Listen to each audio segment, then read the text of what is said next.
السلام علیکم، امید کر سکتی ہوں کہ سب خیریت سے ہوں گے۔ آج چونکہ 16 مارچ 2024 ہے اور 5واں روزہ ہے، سب کو بہت بہت مبارک ہو 5ویں روزے کی۔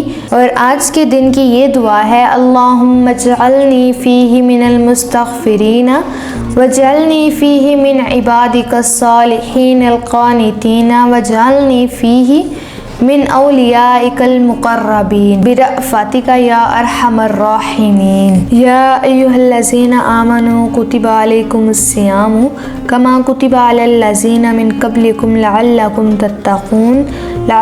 تتقون ایاما معدودات۔ ایمان والو، فرض کیا گیا تم پر روزہ جیسے فرض کیا گیا تھا تم سے اگلوں پر، تاکہ تم پرہیزگار ہو جاؤ، چند روز ہیں گنتی کے۔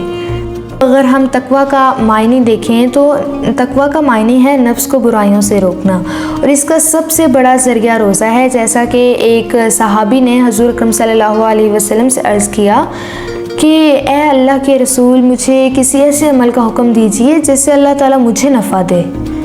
تو آپ صلی اللہ علیہ وسلم نے ارشاد فرمایا، علیک بالصوم، یعنی روزے رکھا کرو، اس کے مثل کوئی عمل نہیں۔ اب رمضان المبارک کا مہینہ بھی ہے، گویا یہ مہینہ نیکیوں اور طاعات کے لیے موسم بہار کی طرح ہے، اسی لیے رمضان المبارک سال بھر کے اسلامی مہینوں سے زیادہ عظمتوں، فضیلتوں اور برکتوں والا مہینہ ہے۔ اس ماہ میں اللہ تعالیٰ اہل ایمان کو اپنی رضا، محبت و عطا، اپنی ضمانت و الفت اور اپنے انوارات سے نوازتے ہیں۔ اس مہینے میں ہر نیک عمل کا اجر و ثواب کئی گنا بڑھا دیا جاتا ہے۔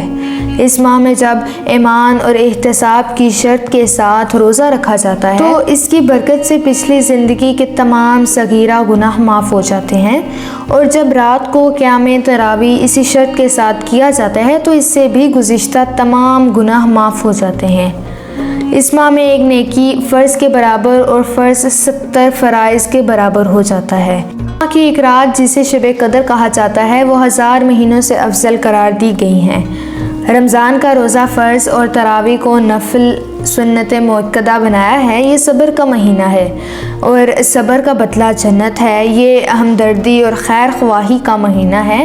اس میں مومن کا رزق بڑھا دیا جاتا ہے، اور اس میں روزہ افطار کرنے والے کی مغفرت، گناہوں کی بخشش اور جہنم سے آزادی کے پروانے کے علاوہ روزہ دار کے برابر ثواب دیا جاتا ہے، چاہے وہ افطار ایک کھجور یا ایک گھونٹ پانی سے ہی کیوں نہ کرائے۔ ہاں، اگر روزہ دار کو پیٹ بھر کر کھلایا پلایا تو اللہ تعالیٰ اسے حوض کوثر سے ایسا پانی پلائیں گے جس کے بعد وہ جنت میں داخل ہونے تک پیاسا نہ ہوگا۔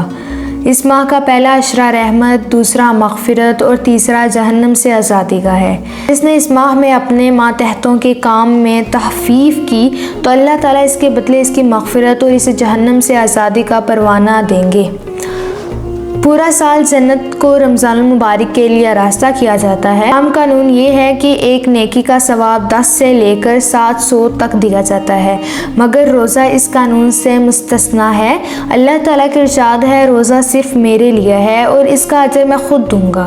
روزہ دار کو 2 خوشیاں ملتی ہیں، ایک افطار کے وقت کہ اس کا روزہ مکمل ہوا اور دعا قبول ہوئی اور اللہ تعالیٰ کی نعمتوں سے روزہ افطار کیا، اور دوسری خوشی جب اللہ تعالیٰ سے ملاقات ہوگی۔